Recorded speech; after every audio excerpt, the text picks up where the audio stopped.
செய்திகள். கோவை குனியமுத்தூர் பகுதியில் புதிய வாடகை அறை தேடிச் சென்ற கல்லூரி மாணவரை ஒரு கும்பல் அறைக்குள் வைத்து பூட்டி நகை மற்றும் மோட்டார் சைக்கிளை கொள்ளையடித்து சென்ற சம்பவம் பரபரப்பை ஏற்படுத்தியுள்ளது. விருதுநகர் மாவட்டம் வேப்பங்கோட்டை அருகே உள்ள விஜய கரிசல்குளம் கிராமத்தைச் சேர்ந்தவர் கேசவன். இவர் கோவை குனியமுத்தூர் பகுதியில் உள்ள கல்லூரியில் பிகாம் 3ஆம் ஆண்டு படித்து வருகிறார். இந்நிலையில் இவர் கடந்த 10 நாட்களாக தனியாக தங்குவதற்கு வாடகை அறை தேடி வந்துள்ளார். இதனிடையே நேற்று முன்தினம் கேசவனுக்கு அறிமுகமான தரணேஷ் என்ற வாலிபர் குனியமுத்தூர் இபி காலனியில் வாடகை அறை இருப்பதாக கூறி அங்கு வருமாறு அழைத்துள்ளார்.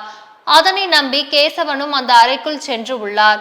இதையடுத்து அவர் அறைக்குள் நுழைந்தவுடன் அங்கு ஏற்கனவே மறைந்திருந்த சலகா, பாண்டி மற்றும் அவர்களது கூட்டாளிகள் 3 பேர் திடீரென அறையின் கதவை உள்பக்கமாக பூட்டி அவர் அணிந்திருந்த 2 பவுன் தங்க சங்கிலி மற்றும் பைக்கை பறித்து கொண்டு கேசவனை விடுவிக்க வேண்டுமானால் உடனடியாக அவனது குடும்பத்தினரிடம் பேசி ரூபாய் 2 லட்சம் பணம் வாங்கி தர வேண்டும் என மிரட்டி பிணக்கைதியாக சிறை வைத்ததாக கூறப்படுகிறது. இதனிடையே அவர்களிடமிருந்து தப்பிய கேசவன் போலீசாரிடம் அளித்த புகாரின் பேரில் குனியமுத்தூர் போலீசார் வழக்கு பதிவு செய்து தலைமறைவாக உள்ள சகலா என்ற ஆகாஷ், பாண்டி உள்ளிட்ட 3 பேரை தீவிரமாக தேடி வருகின்றனர். நெல்லையில் ஆணவ கொலை செய்யப்பட்ட மென்பொறியாளர் கவின் வழக்கில் கைதான குற்றவாளிக்கு வழங்கப்பட்ட ஜாமீனை ரத்து செய்ய கோரி தூத்துக்குடி மாவட்ட ஆட்சியர் அலுவலகம் முன்பு விடுதலை சிறுத்தைகள் கட்சியினர் மற்றும் கவினின் உறவினர்கள் திரண்டு கண்டன ஆர்ப்பாட்டம் நடத்தினர். தூத்துக்குடி மாவட்டம் ஏரல் அருகே உள்ள ஆறுமுகமங்கலம் கிராமத்தைச் சேர்ந்தவர் ஐடி பொறியாளர் கவின் செல்வகணேஷ். இவர் கடந்த சில மாதங்களுக்கு முன்பு நெல்லையில் சாதி ஆணவ கொலை செய்யப்பட்டார். இந்நிலையில் இந்த கொலை வழக்கில் 2வது குற்றவாளியாக சேர்க்கப்பட்டுள்ள சுர்ஜித்தின் தந்தை சரவணனுக்கு சென்னை உயர்நீதிமன்ற மதுரை கிளை கடந்த சில தினங்களுக்கு முன்பு ஜாமீனில் வழங்கி உத்தரவிட்டுள்ளது. இதற்கு எதிர்ப்பு தெரிவித்தும் அவர்களது ஜாமீனை உடனே ரத்து செய்ய கோரியும் தூத்துக்குடி மாவட்ட ஆட்சியர் அலுவலகம் முன்பு விசிகா மற்றும் கவினின் தாய் உறவினர்கள் திரண்டு வந்து கண்டன முழக்கங்களை எழுப்பினர். நாகர்கோவில் திருவனந்தபுரம் தேசிய நெடுஞ்சாலை குழித்துறை ஜங்ஷனில் வடிகால் பிரச்சினைக்கு நிரந்தர தீர்வு காண நடவடிக்கை எடுக்கப்படும் என மாவட்ட கலெக்டர் உறுதியளித்தார். கன்னியாகுமரி மாவட்ட கலெக்டர் பிரதாப் குழித்துறை நகராட்சிக்குட்பட்ட குழித்துறை விஎல்சி திருமண மண்டபம் கட்டுமான பணி, குழித்துறை ஜங்ஷனில் வடிகால் பிரச்சனை, தாமிரபரணி ஆற்றின் அருகே வெட்டு வெண்ணியில் வடிகால் பணி, மார்த்தாண்டம் மார்க்கெட் ஆகியவற்றை பார்வையிட்டு ஆய்வு செய்தார். இந்நிகழ்ச்சியில் நகராட்சி நெல்லை மண்டல அதிகாரி நவீன்வரன், மண்டல இன்ஜினியர் ஜனல்குமார், குழித்துறை நகராட்சி சேர்மன் பொன் ஆசை தம்பி ஆகியோர் கட்டுமான பணி குறித்து விளக்கம் அளித்தனர். தேனி மாவட்டம் கம்பம் வழியாக கேரளத்திற்கு கடத்த முயன்ற 7220 கிலோ ரேஷன் அரிசி பறிமுதல் செய்யப்பட்டு 3 பேரை போலீசார் கைது செய்தனர். கம்பம் ஊத்துக்காடு பகுதியில் உத்தமபாளையம் சார்பு ஆய்வாளர் மணிகண்டன் தலைமையில் காவல்துறையினர் வாகன சோதனை செய்து கொண்டிருந்தனர். அப்போது அந்த வழியாக வந்த மினி லாரியை நிறுத்தி சோதனை செய்த போது லாரியில் கேரளாவிற்கு கடத்துவதற்காக சுமார் 7220 கிலோ ரேஷன் அரிசி பதுக்கி வைத்திருந்தது கண்டுபிடிக்கப்பட்டது. இதனையடுத்து ரேஷன் அரிசி மற்றும் கடத்தலுக்கு பயன்படுத்தப்பட்ட மினி லாரி பறிமுதல் செய்யப்பட்டு உத்தமபாளையம் புட்செல் காவல்துறையினரிடம் ஒப்படைக்கப்பட்டது. மேலும் கடத்தலில் ஈடுபட்ட சுந்தர், பிரகாஷ் மற்றும் டிரைவர் பாண்டீஸ்வரன் ஆகிய 3 பேரை போலீசார் கைது செய்தனர். பொள்ளாச்சி வட்டாட்சியர் அலுவலகத்தில் 2ஆம் நாளாக ஜமாபந்தி சார் ஆட்சியர் தலைமையில் நடைபெறுகிறது. கோவை மாவட்ட ஆட்சியர் பவன்குமார் உத்தரவின் பேரில் பொள்ளாச்சி கிணத்துக்கடவு ஆனிமலை வால்பாறை பகுதியில் நேற்று முதல் ஜமாபந்தி நடைபெற்று வருகிறது. இதில் நேற்று பொள்ளாச்சி வட்டாட்சியர் அலுவலகத்தில் சார் ஆட்சியர் ராமகிருஷ்ணசாமி தலைமையில் 177 மனுக்கள் பெறப்பட்டது. இதில் பொள்ளாச்சி தாசில்தார் முருகேசன், வருவாய்த்துறை அதிகாரிகள் மற்றும் பலர் கலந்து கொண்டனர். வேதாரண்யத்தில் தமிழக முதல்வரின் பிறந்தநாள் விழா கொண்டாடப்படுவது குறித்து நடைபெற்ற ஆலோசனை கூட்டத்தில் ஏராளமானோர் பங்கேற்றனர். தமிழக முதல்வர் ஜோசப் விஜய் தமிழக முதல்வரான பிறகு கொண்டாடப்படும் முதல் பிறந்த நாள் வரும் 22ஆம் தேதி சிறப்பாக கொண்டாடப்படுவது குறித்து நாகை மாவட்டம் வேதாரண்யம் தனியார் திருமண அரங்கில் ஆலோசனை கூட்டம் நடைபெற்றது. கூட்டத்திற்கு தமிழக வெற்றி கழக நாகப்பட்டினம் மாவட்ட செயலாளர் சுகுமாரன் தலைமை வகித்தார். சட்டப்பேரவை முன்னாள் உறுப்பினர் NV காமராஜ், நகர்மன்ற உறுப்பினர் ராஜு உள்ளிட்ட ஏராளமான தமிழக வெற்றி கழக தொண்டர்கள் பங்கேற்றனர். இதில் போக்குவரத்துக்கும் பொதுமக்களுக்கும் இடையூறு இன்றி முதல்வரின் பிறந்தநாள் விழா கொண்டாடப்படுவது என தீர்மானிக்கப்பட்டது. இந்த ஆலோசனை கூட்டத்தில் நாகை மாவட்டத்தின் பல்வேறு பகுதிகளில் இருந்து நிர்வாகிகள், தொண்டர்கள் கலந்து கொண்டனர். திமிரி கோட்டையில் உள்ள ஸ்ரீ வரதராஜ பெருமாள் ஆலயம் மகா கும்பாபிஷேகம் கோலாகலமாக நடைபெற்றது. ராணிப்பேட்டை மாவட்டம் ஆற்காடு வட்டத்திற்குட்பட்ட திமிரி கோட்டையில் அமைந்துள்ள ஸ்ரீ தேவி பூதேவி சமேத ஸ்ரீ வரதராஜ பெருமாள் ஆலய மகா கும்பாபிஷேக விழா இன்று பக்தி பரவசத்துடன் நடைபெற்றது. விழாவை முன்னிட்டு கடந்த சில நாட்களாக யாகசாலைகள் அமைக்கப்பட்டு வேத விற்பனர்களால் சிறப்பு பூஜைகள் மற்றும் யாகங்கள் நடத்தப்பட்டன. பின்னர் நிர்ணயிக்கப்பட்ட சுபமுகூர்த்த நேரத்தில் விமான கோபுர கலசத்தின் மீது புனித நீர் ஊற்றப்பட்டு மகா கும்பாபிஷேகம் நடைபெற்றது. நிகழ்ச்சி நிறைவாக கலந்து கொண்ட அனைத்து பக்தர்களுக்கும் ஆலயம் சார்பில் அன்னதானம் வழங்கப்பட்டது. திருவண்ணாமலையில் 42 ஆண்டுகள் பழமையான சக்தி வாய்ந்த அம்மச்சார் அம்மன் திருக்கோயில் கும்பாபிஷேக விழா வெகு விமர்சையாக நடைபெற்றது. திருவண்ணாமலையில் 42 ஆண்டுகள் பழமையான சக்தி வாய்ந்த அம்மச்சார் அம்மன் திருக்கோயில் கும்பாபிஷேக விழா வெகு விமர்சையாக நடைபெற்றது. இதனைத் தொடர்ந்து 42 ஆண்டுகளுக்கு பிறகு இன்று அரசமர அடியில் புதியதாக விநாயகர் சிலை அமைக்கப்பட்டு கணபதி ஹோமம், மகாலட்சுமி ஹோமம், விக்னேஸ்வர பூஜை உள்ளிட்ட கலச யாகங்கள் அர்ச்சகர்கள் முன்னிலையில் செய்யப்பட்டது. பின்பு யாகம் செய்யப்பட்ட கலசபிஷேகம் புனித நீரை கொண்டு விநாயகர் மற்றும் அம்மாச்சார் அம்மனுக்கு கும்பாபிஷேகம் செய்யப்பட்டது. இதில் சுற்றுவட்டார கிராமங்களை சேர்ந்த நூற்றுக்கணக்கான பக்தர்கள் கும்பாபிஷேகம் நிகழ்வை கண்டு கழித்து ஓம் சக்தி பராசக்தி என்று பக்தி முழக்கமிட்டு சாமி தரிசனம் செய்து அம்மனின் அருள் பெற்றனர். கோவை மாநகராட்சி கூட்டத்தில் முதலமைச்சர் விஜய் படம் வைக்கப்பட்டதால் சலசலப்பு ஏற்பட்டது. கோவை மாநகராட்சி மாமன்றத்தின் சாதாரண கூட்டம் இன்று காலை மாமன்ற வளாகத்தில் தொடங்கியது. இதில் கூட்ட அரங்கின் வளாக பகுதியில் தற்போதைய தமிழக முதலமைச்சர் விஜய் அவர்களின் படம் முறைப்படி வைக்கப்பட்டிருந்தது. இதனை பார்த்த திமுக மற்றும் காங்கிரஸ் கட்சி மாமன்ற உறுப்பினர்கள் திடீரென ஆக்ரோஷம் அடைந்து மாமன்ற வளாகத்திற்குள் அதிரடி போராட்டத்தில் குதித்தனர். இதனிடையே மாமன்றத்திற்குள் பரபரப்பு நிலவியதை தொடர்ந்து கோவை மாநகராட்சி ஆணையாளர் கட்டா ரவி தேஜா முன்னாள் முதலமைச்சரின் படங்களையும் மாட்டிக்கொள்ளலாம் என அரசாணையை சுட்டிக்காட்டி அறிவிப்பு வெளியிட்டார். விருதுநகரில் தமிழக விவசாயிகள் சங்கம் சார்பாக பயிர்க்கடனை ரத்து செய்ய கோரி விவசாயிகள் ஆர்ப்பாட்டம் நடத்தினர். விருதுநகர் அருகே மீசலூர் கிராமத்தில் உள்ள தொடக்க வேளாண்மை கூட்டுறவு வங்கி முன்பு தமிழக விவசாயிகள் சங்கம் சார்பாக ரெங்குதாஸ் தலைமையில் தமிழக அரசு நாட்டு மக்களின் பசியை போக்கும் விவசாயிகளை பிரித்து பார்க்காமல் தொடக்க வேளாண்மை கூட்டுறவு வங்கியில் விவசாயிகள் வாங்கிய அனைத்து பயிர் கடன்களையும் முழுவதுமாக தமிழக அரசு ரத்து செய்ய வேண்டும் என்ற கோரிக்கையை வலியுறுத்தி 20க்கும் மேற்பட்ட விவசாயிகள் கலந்து கொண்டு தமிழக அரசுக்கு எதிரான கண்டன முழக்கங்களை எழுப்பி ஆர்ப்பாட்டத்தில் ஈடுபட்டனர். சிந்தாமணி புதுவை புனித அந்தோணியர் ஆலயத்தில் 78ஆம் ஆண்டு திருவிழா கொடியேற்றத்துடன் தொடங்கியது. மதுரை மாவட்டம் திருப்பரங்குன்றம் தொகுதிக்குட்பட்ட சிந்தாமணி பகுதியில் பழமை வாய்ந்த பதுவை புனிதர் அந்தோணியர் ஆலயம் உள்ளது. இந்த ஆலயத்தின் 78ஆம் ஆண்டு திருவிழா இன்று கொடியேற்றத்துடன் தொடங்கியது. முன்னதாக புனிதரின் திருக்கொடி மேலதாளங்கள் முழங்க சிந்தாமணி அனுப்பானாடி பகுதியில் வீதி உலாவாக வந்து ஆலயம் முன்பு உள்ள கொடி மரத்தில் திருச்சபையினர் முன்னிலையில் வேதங்கள் முழக்கப்பட்டு திருக்கொடி ஏற்றப்பட்டது. இதில் ஏராளமான கிறிஸ்தவர்கள் பங்கேற்றனர். பின்னர் சிறப்பு கூட்டு திருப்பலியும் நடைபெற்றது.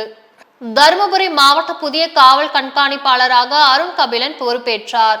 தருமபுரி மாவட்ட காவல் கண்காணிப்பாளராக பணியாற்றிய எஸ் மகேஸ்வரன் கோவைக்கு இடமாற்றம் செய்யப்பட்டார். இதைத் தொடர்ந்து தருமபுரி மாவட்ட காவல் கண்காணிப்பாளராக அருண் கபிலன் நியமனம் செய்யப்பட்டார். இதனையடுத்து தருமபுரி மாவட்ட காவல் கண்காணிப்பாளராக அருண் கபிலன் இன்று பொறுப்பேற்றுக் கொண்டார். இதனிடையே காவல்துறை உயர் அதிகாரிகள் புதிய எஸ்பியை சந்தித்து வாழ்த்து தெரிவித்தனர். இதனையடுத்து காவல்துறையினருடன் மாவட்ட மற்றும் சட்டம் ஒழுங்கு நிலவரம் குறித்து ஆலோசனை செய்தனர். செயல் அறக்கட்டளை சார்பில் நம்ம ஃபேமிலி குரூப் நிறுவன தலைவர் பொன்னுசாமி கார்த்திக் பிறந்த நாளை முன்னிட்டு மாபெரும் நலத்திட்ட உதவிகள் வழங்கும் விழா நடைபெற்றது. விழுப்புரம் மாவட்டம் செஞ்சி வட்டம் மலையரசன் குப்பம் கிராமத்தை சேர்ந்த பொன்னுசாமி கார்த்திக் என்பவர் சென்னையில் செயல் அறக்கட்டளை மற்றும் நம்ம ஃபேமிலி குரூப் என்ற அமைப்பின் மூலம் நோ பசி நோ அனாதை என்ற குறிக்கோளுடன் ஏழை எளிய மக்களுக்கு பல்வேறு நலத்திட்ட உதவிகள் செய்து வரும் நிலையில் நேற்று முன்தினம் பொன்னுசாமி கார்த்திக் பிறந்தநாள் விழாவை முன்னிட்டு மலையரசன் குப்பம் கிராமத்தில் காலை முதல் பல்வேறு நலத்திட்ட உதவிகள் வழங்கும் விழா நடைபெற்றது. இதனைத் தொடர்ந்து விபத்தில் பாதிக்கப்பட்ட மாற்றுத்திறனாளியான 20 நபர்களுக்கு 3 சக்கர சைக்கிள்கள் வழங்கினர். ராணிப்பேட்டை மாவட்டத்தில் 3 தலைமுறைகளாக பயன்பாட்டில் இருந்த பொது கிணறு ஆக்கிரமிக்கப்பட்டுள்ளதால் நடவடிக்கை கோரி பொதுமக்கள் மனு அளித்தனர். ராணிப்பேட்டை மாவட்டம் திமிரி ஒன்றியத்திற்குட்பட்ட களவை அடுத்த கன்னிகாபுரம் பகுதியில் சுமார் 3 தலைமுறைகளாக பொதுமக்கள் பயன்படுத்தி வந்ததாக கூறப்படும் கிணறு ஆக்கிரமிக்கப்பட்டு மூடப்பட்டுள்ளதாக குற்றச்சாட்டு எழுந்துள்ளது. இது குறித்து அப்பகுதி பொதுமக்கள் பேசும் பொழுது ஊராட்சி மன்ற தலைவர், துணைத் தலைவர் மற்றும் கிராம நிர்வாக அலுவலர் ஆதரவுடன் தனிநபர் ஒருவர் கிணற்றை ஆக்கிரமித்து மூடியுள்ளதாக தெரிவித்துள்ளனர். இதனால் பொதுமக்கள் கிணற்றை பயன்படுத்த முடியாத நிலை ஏற்பட்டுள்ளதாகவும் அவர்கள் வேதனை தெரிவித்தனர். மேலும் இது தொடர்பாக உரிய விசாரணை நடத்தி பொது பயன்பாட்டில் இருந்த கிணற்றை மீட்டெடுத்து நடவடிக்கை எடுக்க வேண்டும் என வட்டார வளர்ச்சி அலுவலரிடம் அப்பகுதி மக்கள் மனு அளித்தனர். கும்பகோணத்தில் உள்ள வீர ஆஞ்சநேயர் சுவாமி கோவிலில் மகா கும்பாபிஷேக விழா சிறப்பாக நடைபெற்றது. தஞ்சை மாவட்டம் கும்பகோணம் மாநகர் ரெட்டியார் குளம் வடகரையில் அமைந்துள்ள வீர ஆஞ்சநேயர் சுவாமி திருக்கோவிலில் மகா கும்பாபிஷேக விழா புதன்கிழமை சிறப்பாக நடைபெற்றது. இதைத் தொடர்ந்து காலை சுபமுகூர்த்த நேரத்தில் கோவில் விமான கலசங்களுக்கு புனித நீர் ஊற்றி மகா கும்பாபிஷேகம் நடத்தப்பட்டது.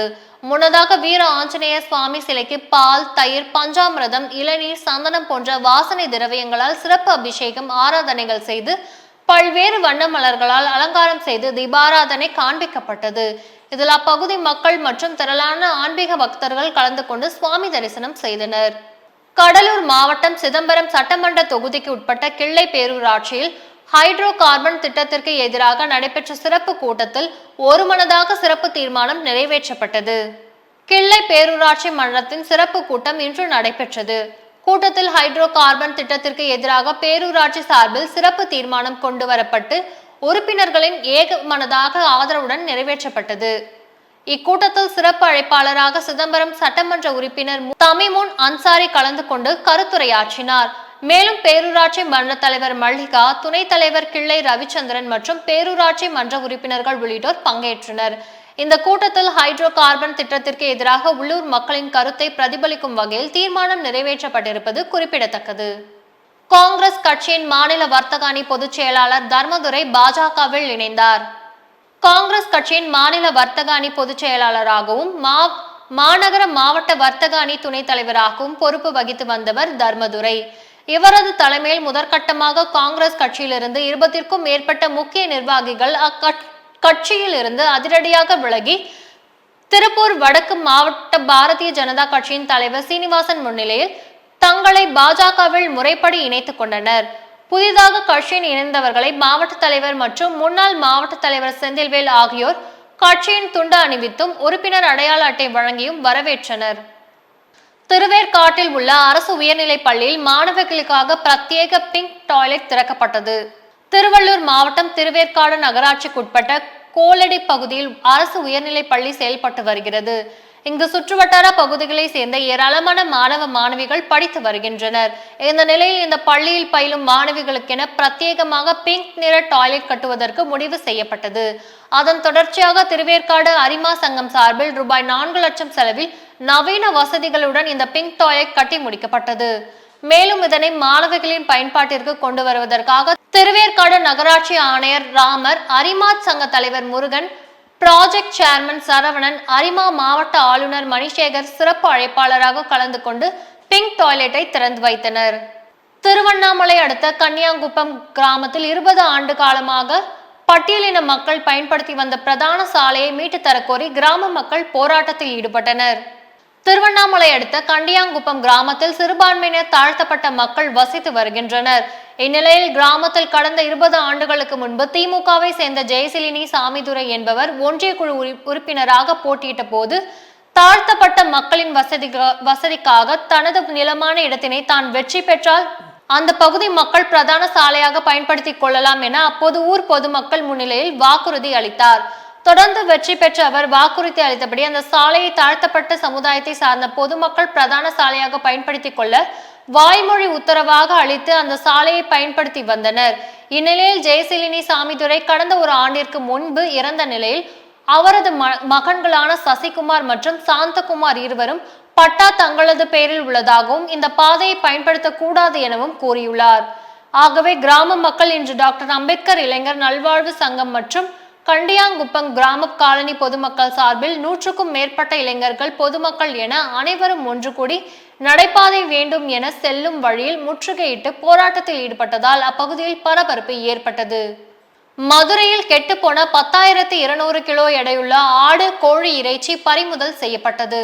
மதுரை ஆரப்பாளையம் கிராஸ் ரோடு பகுதியில் மோயிசன் என்பவர் கெட்டுப்போன ஆடு கோழி இறைச்சியை விற்பனை செய்வதாக உணவு பாதுகாப்பு துறைக்கு புகார் எழுந்தது.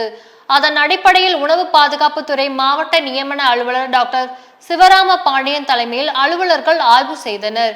இந்த ஆய்வில் கடையில் இருந்த மாநகராட்சியின் சீல் வைக்கப்படாத ஆட்டு இறைச்சி, முறையாக பதப்படுத்தப்படாத ஆடு கோழி இறைச்சி உட்பட மொத்தம் 1,200 கிலோ எடையுள்ள இறைச்சி பறிமுதல் செய்து ப்ளீச்சிங் பவுடர் தூவப்பட்டு அழிக்கப்பட்டது. மதுரை மாவட்டம் கப்பலூர் பகுதியில் உள்ள இந்தியன் ஆயில் கார்ப்பரேஷன் நிறுவனத்தின் எண்ணெய் சேமிப்பு கிடங்கு அருகே குவித்து வைக்கப்பட்டிருந்த குப்பைகளுக்கு மர்ம நபர்கள் தீ வைத்து சென்ற சம்பவம் பரபரப்பை ஏற்படுத்தியுள்ளது. மதுரை மாவட்டம் கப்பலூர் பகுதியில் உள்ள இந்தியன் ஆயில் கார்ப்பரேஷன் நிறுவனத்தின் எண்ணெய் சேமிப்பு கிடங்கு அருகே குவித்து வைக்கப்பட்டிருந்த குப்பைகளுக்கு மர்ம நபர்கள் தீ வைத்து சென்ற சம்பவம் பரபரப்பை ஏற்படுத்தியுள்ளது. தகவல் அறிந்த பொதுமக்கள் உடனடியாக காவல்துறை மற்றும் தீயணைப்புத்துறைக்கு தகவல் தெரிவித்ததாக கூறப்படுகிறது. எனினும் சம்பவ இடத்திற்கு அதிகாரிகள் தாமதமாக வந்ததாக பொதுமக்கள் குற்றம் சாட்டுகின்றனர். எனவே கிடங்கை ஒட்டியுள்ள காலி இடங்களில் குவிந்துள்ள குப்பைகள் மற்றும் எளிதில் தீப்பற்றக்கூடிய பொருட்களை உடனடியாக அகற்றுவதோடு தீ வைத்த மர்ம நபர்களை கண்டறிந்து கடும் நடவடிக்கை எடுக்க வேண்டும் என பொதுமக்கள் கோரிக்கை விடுத்துள்ளனர். கிருஷ்ணகிரி அருகே உள்ள தின்னங்கழனி கிராமத்தில் அமைந்துள்ள சச்சா பி தர்காவில் 20ஆம் ஆண்டு மொஹரம் விழாவினையொட்டி சந்தனக்குடம் ஊர்வலத்துடன் கொடியேற்று விழா நடைபெற்றது. கிருஷ்ணகிரி ஒன்றியம் பெத்தாளப்பள்ளி ஊராட்சிக்கு உட்பட்ட தின்னங்கழனி கிராமத்தில் அமைந்துள்ள சச்சா பி தர்காவில் 20ஆம் ஆண்டு மொஹரம் திருவிழா கொடியேற்றத்துடன் வெகு விமர்சையாக துவங்கியது. இதன் முன்னதாக கிருஷ்ணகிரி சங்கல் தொப்பு தர்கா கமிட்டி தலைவர் நவாப் சங்கல் தோப்பு தர்காவில் உள்ள மஸ்தானி அம்மா பாபுஷா ஆகியோரின் தலைமையில் சந்தனக்குடம் மற்றும் கொடி மேளத்துடன் ஊர்வலமாக எடுத்து செல்லப்பட்டது. இந்த ஊர்வலமானது தின்னக்கழனி மற்றும் அதன் சுற்றியுள்ள பல்வேறு பகுதிகள் வழியாக சென்று மீண்டும் தர்காவை வந்தடைந்தது. இதனையடுத்து கொடிக்கு சந்தனம் பூசியும் வாசன திரவியங்கள் தெளிக்கப்பட்டது. பின்னர் வண்ண மலர்களால் அலங்கரிக்கப்பட்டு இருந்த கொடி மரத்தில் கொடி ஏற்றி வைத்து ஹஸ்ரத் காஜா அமீனுல் ஷா முன்னிலையில் சிறப்பு பாத்தியாவும் நடைபெற்றது. திருவள்ளூர் மாவட்டம் ஊத்துக்கோட்டை அடுத்த காக்காவாக்கம் கிராமத்தில் அமைந்துள்ள அருள்மிகு செல்லியம்மன் கோவிலில் இன்று கிராம பொதுமக்கள் அனைவரும் ஒன்றிணைந்து பொங்கல் வைத்து சிறப்பு வழிபாடு நடத்தினர். இந்த விழாவையொட்டி ஏராளமான பக்தர்கள் கலந்து கொண்டு அம்மனை தரிசித்து வழிபட்டனர். இதில் பெண்கள் பொங்கல் வைத்து நேர்த்திக்கடன் செலுத்தினர். மேலும் பக்தர்களின் பாதுகாப்பு மற்றும் சட்டம் ஒழுங்கை பராமரிக்கும் பணியில் ஊத்துக்கோட்டை C1 காவல் நிலையத்தை சேர்ந்த காவல்துறையினர் பாதுகாப்பு பணியில் ஈடுபட்டிருந்தனர். இந்நிகழ்வு கிராம மக்கள் மற்றும் பக்தர்களின் முழு ஒத்துழைப்புடன் அமைதியான மற்றும் சிறப்பான முறையில் நடைபெற்றது. தமிழக சட்டமன்ற எதிர்க்கட்சி தலைவரும் திமுக இளைஞரணி செயலாளருமான உதயநிதி ஸ்டாலின் குறித்து சமூக வலைதளங்களில் அவதூறான மற்றும் பொய்யான தகவல்களை பரப்பி வரும் நபர் மீது நடவடிக்கை எடுக்க கோரி மதுரை மாநகர காவல் ஆணையரிடம் புகார் அளிக்கப்பட்டுள்ளது. மதுரையை சேர்ந்த வழக்கறிஞரும் திமுக செயல்பாட்டாளருமான KS செல்வகணேசன் என்பவர் அளித்துள்ள புகாரில் கிருஷ்ணாந்தன் சின்னத்தம்பி என்ற பெயரில் இயங்கும் ஃபேஸ்புக் மற்றும் இன்ஸ்டாகிராம் பக்கங்களில் உதயநிதி ஸ்டாலினின் நற்பெயருக்கு களங்கம் விளைவிக்கும் வகையில் தொடர்ந்து பதிவுகள் இடப்பட்டு வருவதாக தெரிவிக்கப்பட்டுள்ளது. மேலும் இந்த புகாரில் பாரதிய நியாய சன்சிதா 2023 கீழ் பொது அமைதிக்கு குந்தகம் விளைவித்தால் அவதூறு மோசடி தொடர்பான பிரிவுகள் மற்றும் தகவல் தொழில்நுட்ப சட்டம் 2000 கீழ் பல்வேறு பிரிவுகளின் கீழ் நடவடிக்கை எடுக்க வலியுறுத்தப்பட்டது. ராணிப்பேட்டை மாவட்டத்தில் நடைபெற்ற முதியோர் கொடுஞ்செயல் எதிர்ப்பு தின விழிப்புணர்வு நிகழ்ச்சியில் பங்கேற்ற மாவட்ட ஆட்சியர் கட்டுரை போட்டி வெற்றியாளர்களுக்கு பரிசுகள் வழங்கினர். ராணிப்பேட்டை மாவட்ட ஆட்சித்தலைவர் திருமதி பிரியா மாவட்ட ஆட்சியர் அலுவலக கூட்டரங்கில் இன்று சமூக நலன் மற்றும் மகளிர் உரிமைத்துறை சார்பில் நடைபெற்ற முதியோர் கொடுஞ்செயல் எதிர்ப்பு தின விழிப்புணர்வு நிகழ்ச்சியில் பங்கேற்றனர். இந்நிகழ்ச்சியை முன்னிட்டு நடத்தப்பட்ட கட்டுரை போட்டியில் வெற்றி பெற்ற அரசு பள்ளி மாணவ மாணவிகளுக்கு மாவட்ட ஆட்சியர் நினைவு பரிசுகள் மற்றும் பாராட்டு சான்றிதழ்களை வழங்கி வாழ்த்து தெரிவித்தனர். சிவகங்கையில் காவல் நிலைய விசாரணையில் மரணமடைந்ததாக கூறப்படும் ஆகாஷின் உடல் 102 நாட்களுக்கு பின் போலீசாரால் தகனம் செய்யப்பட்டது. சிவகங்கை மாவட்டம் மானாமதுரையை சேர்ந்த ஆகாஷ் டெலிசன் கொலை முயற்சி வழக்கு ஒன்றில் காவல்துறையினரால் கைது செய்யப்பட்டிருந்தார். அவர் காவல் நிலைய விசாரணையில் இருந்த சில தினங்களிலேயே உயிரிழந்தார். குறிப்பாக நீதிமன்ற நடுவர் முன்பு ஆகாஷ் அளித்ததாக கூறப்பட்ட வாக்குமூலம் பெரும் சர்ச்சையை ஏற்படுத்தியது. இதனை அடுத்து உயர்நீதிமன்ற உத்தரவுப்படி Madurai RTO Karunakaran, Sivaganga RTO JP Girisha, Sivaganga ADSP Sukumar ஆகியோர் முன்னிலையில் மதுரை தத்தநேரி எரியூட்டும் மைதானத்தில் ஆகாஷ் உடல் இன்று தகனம் செய்யப்பட்டது. இதில் ஆகாஷ் டெலிசனின் தந்தை ராஜேஷ் கண்ணன், தாய் ஆனந்தி மற்றும் சகோதரி ஆகியோர் ஆகாஷ் உடலுக்கு இறுதி அஞ்சலி செலுத்தினர். இந்நிலையில் ஆகாஷ் மரணமடைந்து 102 நாட்களுக்கு பிறகு அவரது உடல் போலீசாரால் தகனம் செய்யப்பட்டது குறிப்பிடத்தக்கது. மதுராந்தகம் வட்டத்தில் வருவாய் தீர்வாயம் பசலி ஜமாபந்தி மதுராந்தகம் வட்டாட்சியர் அலுவலகத்தில் நடைபெற்றது. செங்கல்பட்டு மாவட்டம் மதுராந்தகம் வட்டாட்சியர் அலுவலகத்தில் பசலி வருவாய் தீர்வாயம் எனப்படும் ஜமாபந்தி மாவட்ட சிறப்பு துணை ஆட்சியர் பவானி தலைமையில் நடைபெற்றது. இதில் மதுராந்தகம் ஒன்றியத்திற்கு உட்பட்ட பிலாப்பூர், சித்தன்டி, அத்தியூர், சம்பாதி, நல்லூர், மெய்யூர், பழமத்தூர், மாமண்டூர், புக்கத்துறை, குமாராவாடி, பள்ளியகரம், நெல்லிமங்கலம், நெல்வாய் உள்ளிட்ட கிராம பொதுமக்கள் தங்கள் கோரிக்கைகளை மனுக்களாக வழங்கினர். மேலும் இதில் மனுக்களின் மீது உடனடி தீர்வு காண மாவட்ட சிறப்பு துணை ஆட்சியர் பவானி துறை சார்ந்த அதிகாரிகளுக்கு உத்தரவிட்டார். மயிலாடுதுறை மாவட்டம் குத்தாலம் வட்டம் மாதிரிமங்கலம் கிராமத்தில் மக்கள் தொடர்பு முகாம் நடைபெற்றது. மயிலாடுதுறை மாவட்டம் குத்தாலம் வட்டம் மாதிரிமங்கலம் கிராமத்தில் நடைபெற்ற மக்கள் தொடர்பு முகாமில் 36 பயனாளிகளுக்கு ரூபாய் 9.65 லட்சம் மதிப்பிலான நலத்திட்ட உதவிகளை மாவட்ட ஆட்சியர் திரு H.S. ஸ்ரீகாந்த், பூம்புகார் சட்டமன்ற உறுப்பினர் திரு நிவேதா, எம். முருகன் ஆகியோர் வழங்கினர். இம்முகாமில் மாவட்ட ஆட்சியர் அவர்கள் பேசிய போது பொதுமக்கள் தங்கள் கோரிக்கைகளுக்கு சிரமமின்றி தீர்வு காண வேண்டும் என்பதற்காக இதுபோன்ற மக்கள் தொடர்பு முகாம்கள் ஒவ்வொரு கிராமப்புற பகுதிகளில் நடத்தப்பட்டு வருகிறது என்றும், மேலும் இந்த முகாமில் பொதுமக்களிடமிருந்து பெறப்பட்ட மனுக்கள் மீது விரைந்து நடவடிக்கை மேற்கொண்டு தகுதியான மனுக்களுக்கு உடனடியாக தீர்வு காண வேண்டும் என்றும் தெரிவித்தார். இத்துடன் இந்த செய்தி அறிக்கை நிறைவடைந்துள்ளன. மீண்டும் செய்திகள் நாளை காலை 8:30 மணிக்கு உங்கள் தமிழன் தொலைக்காட்சியில் காண தவறாதீர்கள். நன்றி, வணக்கம்.